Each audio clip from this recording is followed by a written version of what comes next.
Bonsoir à toutes et à tous et bienvenue à ce rendez-vous du 19h. On démarre avec ce petit reportage sur la vie d'une jeune fille symbole d'espoir et de résilience. Elle est un témoignage vivant que l'éducation peut transformer des vies. Elle s'appelle Amsatou Harouna et est docteure en médecine générale. Un rêve qu'elle a nourri et entretenu depuis son enfance, malgré les vicissitudes de la vie. Amsatou Harouna, un parcours inspirant entre résilience et espoir. C'est un portrait que nous présentent Benjamin Denagnon et Mathieu Sokenou avec Yuvaïus Balogun. Son histoire aurait pu être celle de nombreuses jeunes filles issues de milieux défavorisés qui voient leurs rêves s'envoler faute de soutien et d'accompagnement. Originaire de Guinée, dans la commune de Malanville, à plus de 700 km de Cotonou, Amsatou Harouna aurait pu voir son avenir bousculé. En classe de terminale, elle perd son père, principal soutien de sa famille. C'est vrai que tout le monde voulait que j'aille à l'école, essentiellement maman, mais la perte d'un être aussi cher devrait marquer la vie. Un moment difficile dont elle se souvient encore. C'était que j'étais encore enfant et peut-être que je ne réalisais même pas ce que ça faisait perdre un être cher.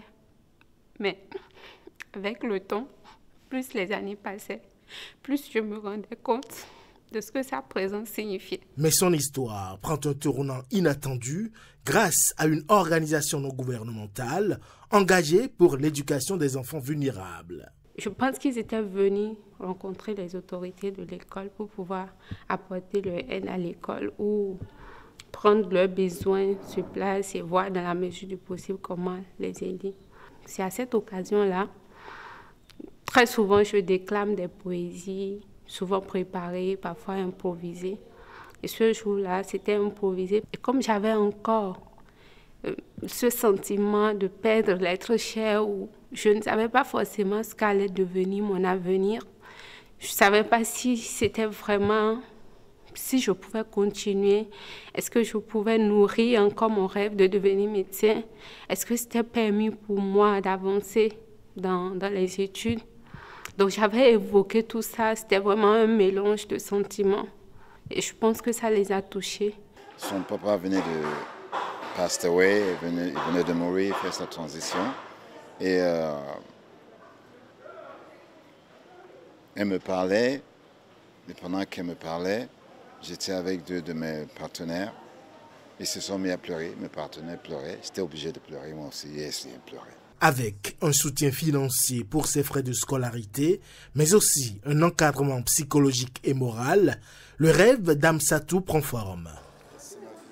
Aujourd'hui, diplômée de la Faculté des sciences de la santé de Cotonou, elle est passionnée par la recherche et les pratiques cliniques innovantes. Ma thèse a porté sur les fractures trochantériennes. Avec le travail que j'ai eu à faire, on a vu que ce sont des fractures très fréquentes au Bénin. Et malheureusement, c'est des fractures qui devraient être prises en charge en urgence. Parce que qui dit fracture dit beaucoup de dépenses à l'hôpital. Et aujourd'hui, le patient lambda ne peut pas s'offrir un traitement chirurgical. Et quand on dit fracture de hanche, le traitement doit être chirurgical. On ne peut plus parler de traitement fonctionnel, on ne peut plus parler de traitement orthopédique, c'est chirurgical. Et ça permet aux patients de se relever même le lendemain si la prise en charge est faite aussitôt. Forte d'une expérience en gestion des maladies tropicales négligées, en santé sexuelle et reproductive et en médecine d'urgence et secourisme, elle aspire à se spécialiser en chirurgie viscérale ou en gynécologie obstétrique. J'ai toujours rêvé d'être une chirurgienne. Je ne sais pas pourquoi. Malheureusement, ça ne se fait pas au Bénin parce qu'au Bénin, on fait de la chirurgie générale. Mais moi, j'aurais besoin d'être plus spécifique, de me concentrer sur la chirurgie digestive ou à défaut faire de la gynécologie et ça m'aidera à être à côté de deux âmes précieuses, la mère et l'enfant. Même si le rêve nourri par Amsatou n'est pas encore atteint, son parcours illustre l'importance de l'éducation et de l'accompagnement pour briser les cycles de pauvreté et d'injustice. Elle est aujourd'hui une source d'espoir pour son village guinéen et au-delà, montrant qu'avec le soutien adéquat, aucun obstacle n'est insurmontable. Assez émouvant et inspirant. Bientôt, la 29e édition du tirage de la tranche commune Entente 2024. Elle est prévue pour le vendredi 17 janvier prochain à Cotonou. En prélude à l'événement, les experts des pays membres du Conseil de l'Entente sont en réunion. Au cœur des échanges, le nouveau concept du tirage commun Entente. Le directeur général de la Loterie nationale du Bénin a lancé les travaux. Le point avec Ernest Tegou et Amandine Anyambosu. Un nouveau concept adopté pour cette 29e édition du tirage de la tranche commune Entente. Il s'agit désormais du tirage commun Entente avec support de jeu le loto 5/90. Une innovation des experts réunis à Cotonou qui doivent évaluer la faisabilité et l'impact de ce nouveau concept. C'est peut-être pour nous l'occasion, mais surtout à nos experts, ceux qui sont chargés de réfléchir pour notre compte, de procéder à l'évaluation de ce qui est advenu dans chacun de nos pays au ticket de grattage. Est-ce une fatalité du progrès et de la digitalisation ou est-ce que nous avons simplement préféré la nouvelle épouse à l'ancienne? Et même si c'est la toute première édition que vous réfléchissez à évaluer le nouveau concept, est-ce que nous en attendons? Est-ce que c'est déjà bien ce qu'on fera là? Est-ce qu'il y a encore des actions à mener, des ajustements à refaire pour que ce soit de plus en plus à la hauteur de ce que nous devons faire pour servir nos pays respectifs? Je voudrais de façon toute particulière remercier le Conseil de l'Entente pour le soutien financier, mais surtout merci pour l'idée. L'idée de savoir qu'aujourd'hui, on devait faire en sorte que notre jeunesse réfléchisse à se prendre en charge, réfléchissent à se faire employer par elles-mêmes. Cette 29e édition de la tranche commune Entente, c'est une semaine riche en surprises et en opportunités. Elle offre des moments uniques et mémorables aux populations, surtout les parieurs de jeu de la Loterie nationale du Bénin. Ils ont le vent en poupe et enrôlent des adhésions à tour de bras. Les crypto-actifs, ces monnaies virtuelles à taux d'intérêt colossaux ont beau générer d'importantes pertes dans le rang des souscripteurs, la frénésie des nouveaux adhérents continue de plus belle. Faut-il s'y fier? Élément de réponse dans ce sujet que nous propose Jennifer Sativi. Ce qui motive ces derniers qui y vont, c'est-à-dire principalement ce que nous qualifions de gains faciles. Et donc, c'est beaucoup plus la couche des jeunes qui s'adonnent à ce métier.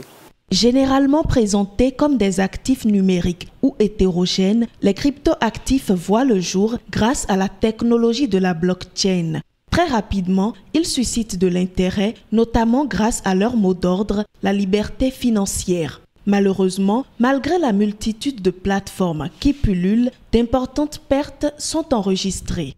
Nous devons nous rappeler quand même que dans ce pays de Bénin, il y a eu l'affaire ICC, avec tout ce qu'il y a eu comme un cortège de drames, de conséquences très graves. Donc, tout Béninois doit être craintif et fuir ces méthodes où on vous propose que c'est sur Internet, vous allez gagner 200%, 300%. Les gens se perdent beaucoup. Il y a certainement les gens qui prêtent de l'argent, ils font cela, et comment ils vont rembourser ça? Une de mes filles m'a parlé d'argent en ligne, où ses camarades font le conseil que je donne, ne jamais s'aventurer. Contrairement à la monnaie électronique, les crypto-actifs génèrent de la monnaie virtuelle et ne sont pas pour l'heure réglementés, ce qui augmente le risque de perte malgré la promesse de gains faramineux.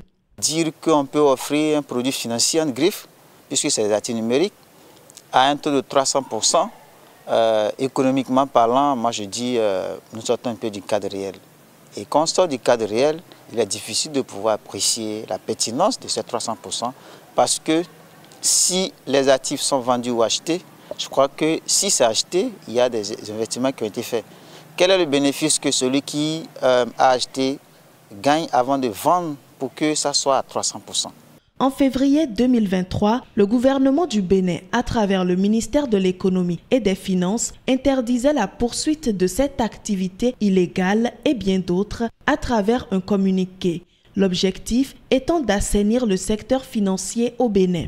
Depuis, des campagnes de sensibilisation se multiplient sur le territoire national afin de prévenir les populations sur les risques encourus. Nous avons noté depuis quelque temps une recrudescence d'initiatives illégales. Donc des individus qui profitent des nouvelles technologies pour essayer de mener leur basse besogne. Et ce qui se fait aujourd'hui, c'est utiliser la crypto-monnaie, utiliser le marketing de réseau, et à côté des tontines traditionnelles également qui sont menées pour, disons, gruger les gens.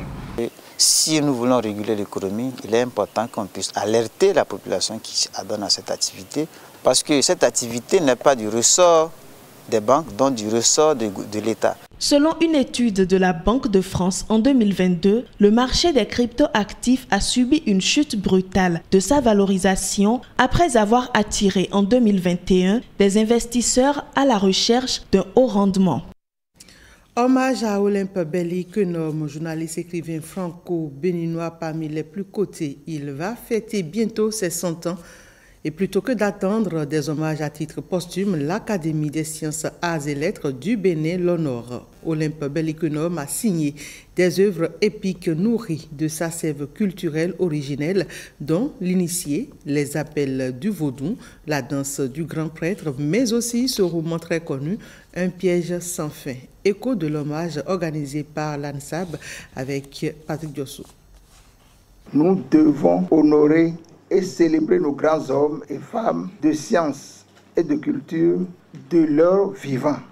Pas d'hommage à titre posthume, mais un hommage à titre costume pour Olympe Belly Quenom et l'EITB, École internationale de théâtre du Bénin, est à juste titre le théâtre qui acclame et déclame le panégyrique des Quenom, famille de cet Iroko encore vivant.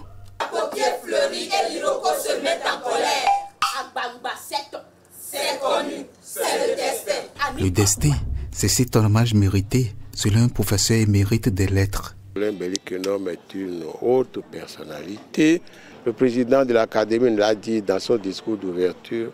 Nous gagnons à reconnaître, à distinguer et à célébrer nos grands artistes, nos grands écrivains de leur vivant. Quand ils sont morts, il est presque trop tard de les célébrer parce qu'ils ne se rendent même pas compte de ce que nous faisons. Et M. Olympe Belly Quenom, créateur à la plume magique, écrivain de renom, est un des meilleurs représentants du monde littéraire, artistique et d'une façon générale culturelle du Bénin. Et le Bénin s'honore par chaque Béninois qui se fait honorable dans ses écrits, même numériques, selon un ministre honoraire. Le numérique, le WhatsApp, c'est un progrès. Liberté de presse, liberté d'expression, liberté de ceci, liberté de cela. Mais cette liberté-là, ce n'est pas fait pour diffamer, pour insulter l'autre. Les incultes insultent. Les cultivés s'illuminent, telle la pierre précieuse qu'est Olympe de la famille Belly Quenom. Anikoku akuta, anikoku la pierre, et diakuta glessiwa joko, s'il tombe sur la pierre. C'est tout pour ce 19h. Merci à toutes et à tous de l'avoir suivi.